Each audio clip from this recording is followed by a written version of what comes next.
ओम नमः शिवाय। दक्ष को शिव उपदेश।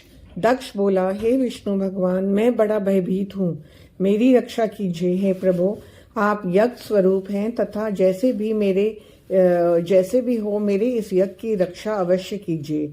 इस प्रकार विष्णु की प्रार्थना करने पर विष्णु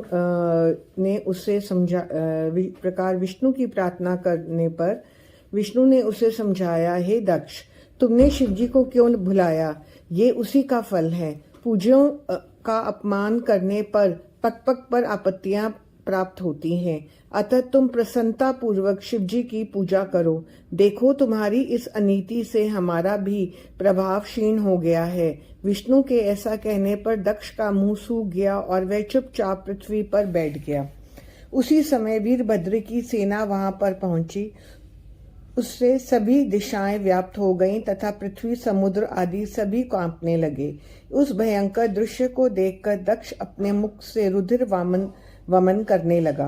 तब तो वह विष्णु जी की शरण में पुनः गया, परंतु वीरभद्र को देखकर विष्णु भगवान ने दक्ष को कहा, हे दक्ष, ये शंकर का गण है, जो ऐसा है कि शिव के शत्रु का अवश्य नाश कर देता है।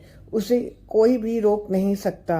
वह निस्संदेह तुम्हारे सहित हमारा नाश कर देगा। शिव की आज्ञा के बिना मैं जो तुम्हारे यज्ञ में आया हूँ, इस कारण मुझे भी बड़ा डर लग रहा है। इसे रोकने की शक्ति मुझ में नहीं है।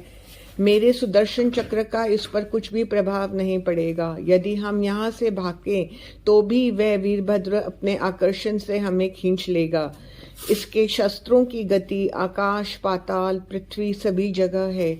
विष्णु की ये कह ही रहे थे कि वीरभद्र अपने अजय सेना के साथ यज्ञ मंडप पर आ पहुंचा। वीरभद्र के आने पर इस पर इंद्र ने विष्णु आदि का परिहास करके उससे युद्ध किया। इंद्र का शिव गणों के साथ घोर युद्ध हुआ। भृगु ने दक्ष के संतोष के लिए शिव गणों का उच्चाटन कर दिया। इससे भूत, पिशाच, प्रेत आदि पराजित होकर भागने लगे।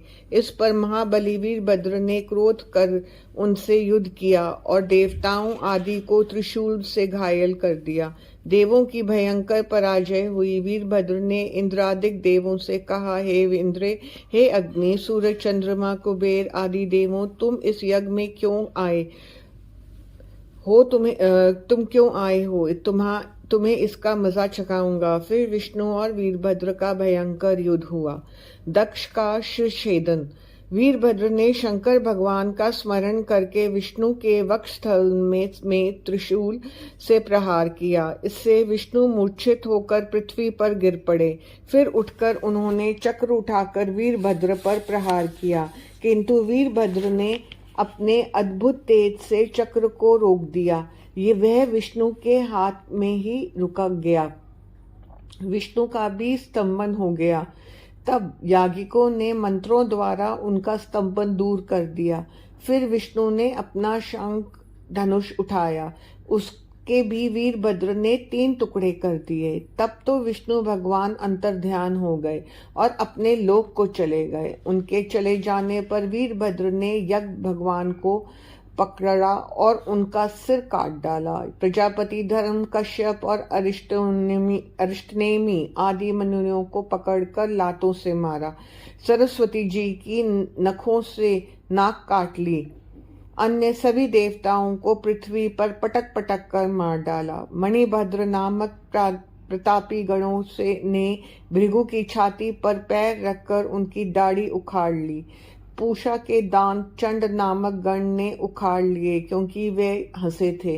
यज्ञ में मल मूत्र की वर्षा करके उसे भ्रष्ट कर दिया।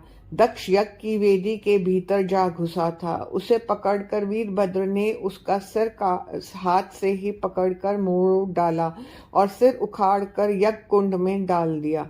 ये सब कार्य करके वीरभद्र कैलाश पर पहुंचा और शिवजी के चरणों में प्रणाम किया। शिवजी ने प्रसन्न होकर उसे अपने गणों का नायक बनाया।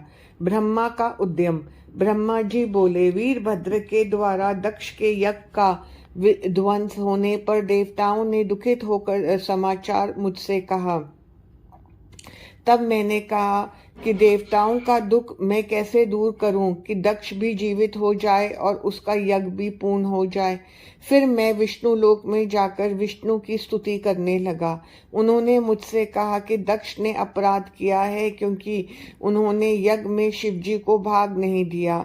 हम सब देवता भी शिवजी के अपराधी हैं क्योंकि हमने भी यज्ञ में भाग लिया है। अतः आप सब लोग शिव की शरण में जाओ, नहीं तो प्रलय हो जाएगी। फिर सब विष्णु भगवान को साथ लेकर कैलाश पर गए और वहां विशाल वट वृक्ष के नीचे शिवजी को देखकर प्रणाम किया और अनेकों नाम से स्तुति करने लगे। हे दया के सागर, हे परमेश्वर, आपकी कृपा के बिना हम नष्ट भ्रष्ट हो गए हैं। हे शंकर जी, हमारी रक्षा कीजिए, हमें आपत्तियों से बचाइए। हे नाथ, प्रसन्न होकर दक्ष के यज्ञ को पूर्ण कीजिए। हम सब लोग इस शेष यज्ञ को आपका भाग देंगे। इसलिए हे नाथ, इस यज्ञ की हम फिर से रचना करना चाहते हैं। इस प्रकार बार बार विनती करके ब्रह्मा और विष्णु शिवजी के चरणों में गिर पड़े।